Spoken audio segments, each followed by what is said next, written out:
Hello guys, and welcome to another Diablo 4 video. This video actually continues the previous one where I talked about how you can tackle your spirit issues as a druid in a very early game. And now I want to talk about which is, in my opinion, the very best early game build for a druid. When I say early game, I mean all the way from level 1 to, let's say, level 45 or something like this, because usually 45-50 is the gap where you most probably finish your capstone dungeon.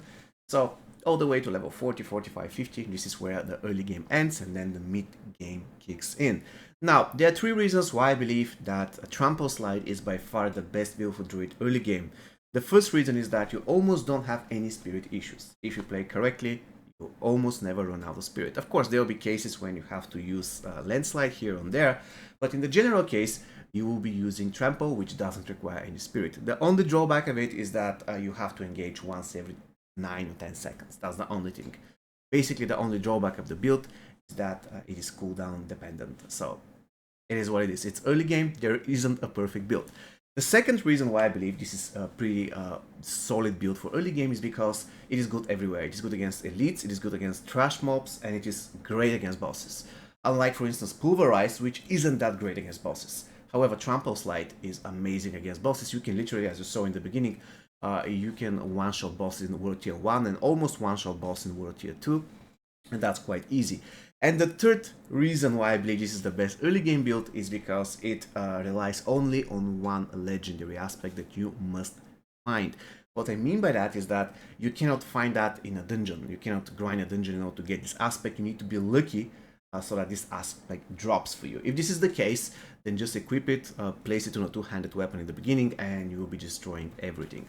And now we're going to counter by saying, but you have so many other legendaries. It is true, but there are actually two legendaries that make the build super strong. This is the first one. I already mentioned you need to be lucky in order for you to drop. It dropped, by the way, at level 39 for me. So I immediately equipped it, and all the way from 39 to 42 I was testing until I got the best version in the build, in my opinion.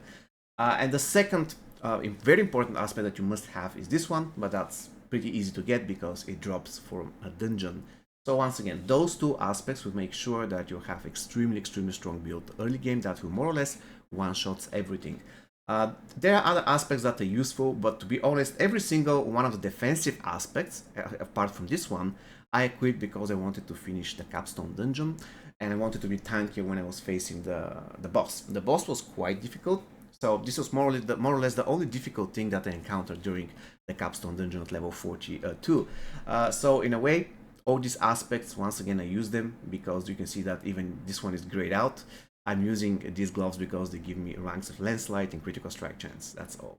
Even though I don't really require that much critical strike chance with that build. All I'm saying is that I don't really have the perfect gear. As you can see, I never even unlocked all the spirit bones, and I was having no issues whatsoever in the capstone dungeon using this, by only relying mainly for damage on this particular aspect. Once again, you can farm that from a dungeon, and the staff that has the trample basically imprinted, which actually was a mistake because I can see this staff is pretty outdated in the sense that it requires level 33.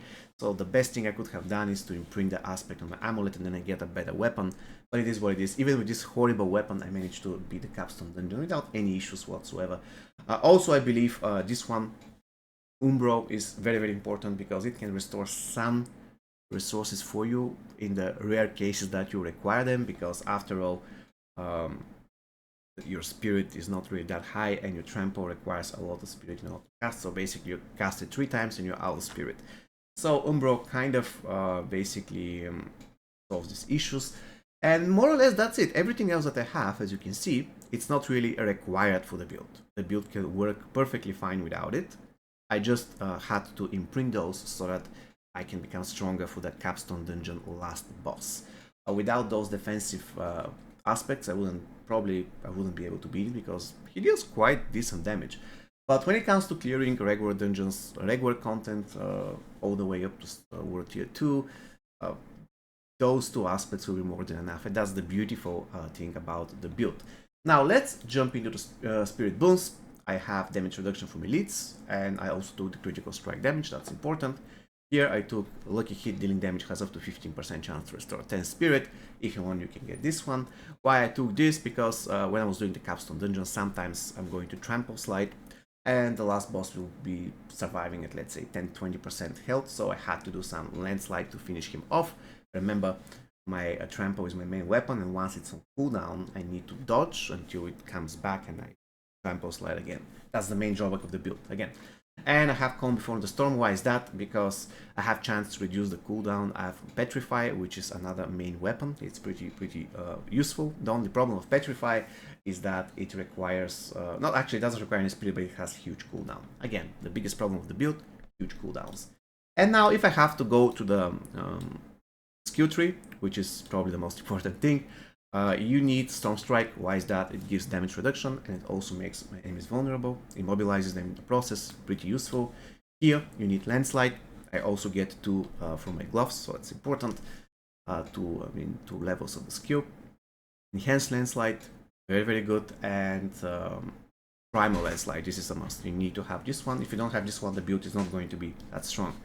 Also, it's good to take 3 skills of Wild Impulses. Why is that? Because it's going to increase the damage your Trample Slide does. If we go here, you can see that it says Trample now summons 6 Landslide Pillars of Earth. And so, in other words, oh my god, I keep forgetting the shortcut. So in other words, this particular skill will increase the damage of your Trample Slide, because it boosts the damage of the core skill, and your Trample actually summons your core skill, so it's pretty cool. Another thing here, you don't really require this one. I just had a point for some weird reason. I have to remove it, so we don't really require this one. Here, 1 point in Bulwark, you get the enhanced one, and if you want, you can make sure that it fortifies you, even though it's not really that required. Or if you want, you can make sure that it deals damage once it disappears, once destroyed. So both way will do. 1 point in Poison Creeper, you don't require more. And you need to make sure that you increase the duration, because if the enemies are poisoned, that's going to be very useful. You'll be dealing 30% additional critical strike damage.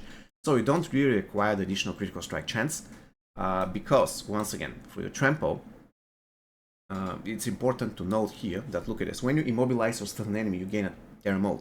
Each enemy hit by it consumes a Terra Mode, causing a guaranteed critical strike. So in a way, you are guaranteeing critical hitting enemies as long as you immobilize them, you stun them, stuff like this.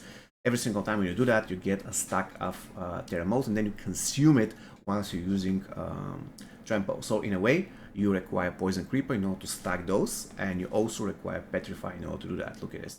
Immobilize or stun, and you have a way to immobilize, you have a way to stun. Also, your Landslide can immobilize themselves. Look at this. After Landslide damages enemies 4 times, the next hit will immobilize them for 3 seconds. So you have a pretty good way to immobilize or stun enemies, so that you can guarantee critical hit chance. Also here, you have Trample. You don't need to put any skills in Trample. Reason being, it's not the skill itself that does the damage, it's the Landslide that follow it. So you don't really need to put points here, it's going to be a mistake. Make sure to max all of these. Once again, Envenom is an extremely good passive.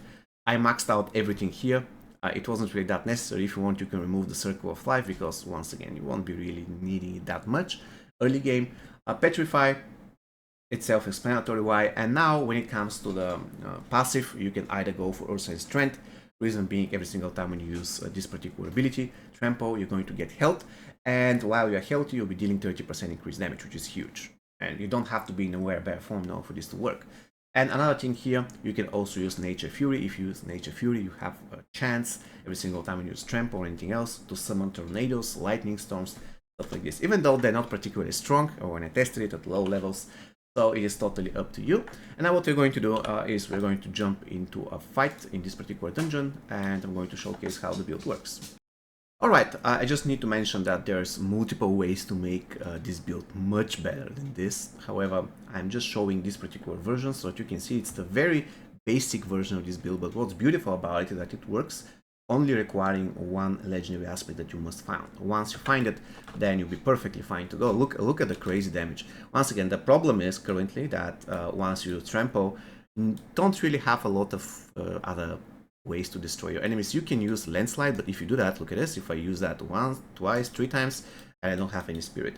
So the way to go here is to make sure that you engage only when your trample is on. It's not really that difficult.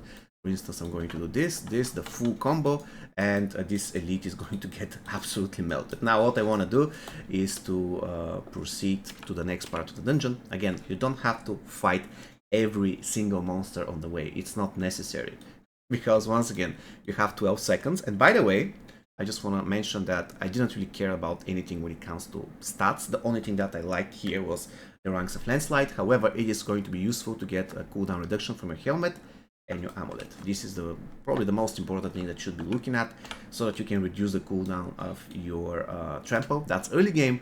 Mid and late game, there are better ways to do that, but we're going to get to that in a separate video. Now we're going here. We're going to do this full combo, and everything dies. The problem here, once again, you have to fight only when your trample is on, because otherwise you can still kill them, but it doesn't really feel that satisfying, and you very fast are going to run out of spirit. So if you want to make sure that you never run out of spirit, you fight always when your trample is available, and if this is the case, then you'll be able to destroy everything and everybody pretty easily without any issues whatsoever. Okay, now for the boss fight, basically you need to make sure that everything goes into the order that you want to go for every single thing from your skill tree procs, the way you want it to proc. Okay, he's vulnerable. I'm going to do this, and yeah, he is dead now. Yeah. So as you can see, this is incredibly strong build, and it works very good early game. The only drawback of it is that you need to wait for trample to come back from cooldown. If you don't wait for it and you spam landslide despite the fact that trample isn't ready, then I would advise you to get a better version of Umbro, because otherwise you'll be constantly out of spirit, which isn't really that great. Another way to make sure this doesn't happen is to have energize, but you can see even despite the fact that I have energize, I still run out of spirit pretty fast. But apart from that, this is in my opinion the very best early game build for Druid. It just requires one specific legendary that you should find. Everything else you can find from dungeons, as you can see. Even this one you can get also from dungeons. It's pretty awesome. It's pretty awesome as well, and it helps the build. So basically, this is going to be all for you today. Please let me know whether you found this video useful, and see you next time. Take care.